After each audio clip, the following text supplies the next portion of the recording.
Montrez-moi vos amis, je vous montrerai votre futur. Comment est-ce que je sais ça? Je traînais avec des losers. Dans cet épisode, l'ancien catcheur Marc Mero n'est pas là pour faire une démonstration de force. Non, il n'est pas là pour s'élever sur la troisième corde, prendre son temps, vous regarder droit dans les yeux avant de faire son coup de pied et vous écraser comme une merde sur le ring. Non, il n'est pas là pour ça. Il est simplement là pour vous raconter une histoire. Sortez les mouchoirs. Ma maman était à tous mes événements sportifs. Disons que je jouais au football, ok? Ma mère était sur la touche. Et si le jeu sur le terrain commençait à aller d'un côté, ma mère me criait dessus. « Marc, bouge-toi, bouge-toi !» J'étais là, oh mon Dieu. Et on se rassemble avec les autres gars de l'équipe et ils disent « Marc, est-ce que c'est ta mère ?» Je réponds « Non, je l'ai jamais vue de ma vie. » Le plus beau cadeau que ma mère m'a donné. Elle croyait en moi. J'ai fait des overdoses sous drogue à 3 occasions où j'aurais dû mourir. Mais je crois qu'on m'a gardé ici pour une raison. Montrez-moi vos amis, je vous montrerai votre futur. Comment est-ce que je sais ça?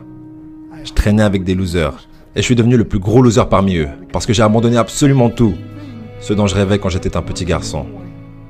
À cause des gens avec lesquels j'ai décidé de m'entourer. Mes amis me ramenaient à 2 ou 3 heures du mat. On était bourrés, foncés à rire dans la voiture. On s'arrête à côté de ma maison et ils me disent « Marc, la lumière est allumée. » Et je dis « Oh merde, ma mère est debout. » Vous voyez, ma mère ne pouvait pas aller au lit avant de savoir que son fils était toujours en vie. Je rentrais, elle me disait « Hello Marc, comment a été ta soirée ?» Et je dis « Bien maman, je vais juste aller au lit. » Elle dit « Est-ce que je peux juste te parler une minute ?» Et là je dis « Maman, je suis fatigué, je veux juste aller au lit. » Elle dit « Marc, je ne t'ai pas vu de toute la journée et toute la soirée. Est-ce que je peux s'il te plaît te parler ?» Et là je dis « Mais fous-moi la paix, tu m'énerves !» Et là je claque la porte de ma chambre à coucher sur la seule personne qui croyait en moi. J'étais en pleine tournée internationale. On luttait à l'étranger au Japon. Après mon match de catch, j'ai rejoint ma chambre d'hôtel et je me suis endormi. Il y a eu une personne qui a toqué à ma porte à 3 heures du matin. Je sors du lit, je regarde à travers la fenêtre de sécurité et je vois que c'est le promoteur japonais. Donc j'ouvre la porte et il me dit « Marc, appelle à la maison, il y a une urgence. » Je suis allé au téléphone de ma chambre d'hôtel et j'ai appelé aux États-Unis. « Hey, comment ça va ?» Il a dit « Marc, je ne sais pas comment te dire ça. » J'ai dit « Dis-moi simplement ce qui s'est passé. » Et d'un coup, il commence à pleurer et dit « Marc, je ne peux pas te le dire. » Je lui dis « Dis-le. » Il a dit « Marc, ta mère est morte. »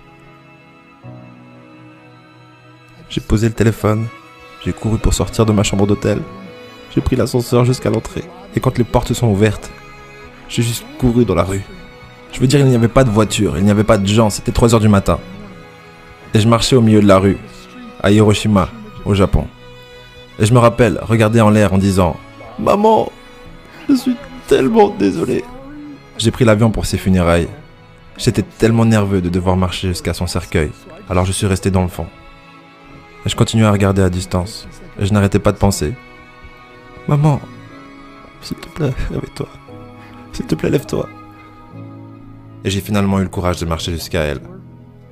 Et en me rapprochant, je peux voir ma mère pour la première fois. Je veux dire, elle était tellement belle. Elle était habillée en blanc. Elle ressemblait à un ange. Je me suis juste tenu en dessus d'elle.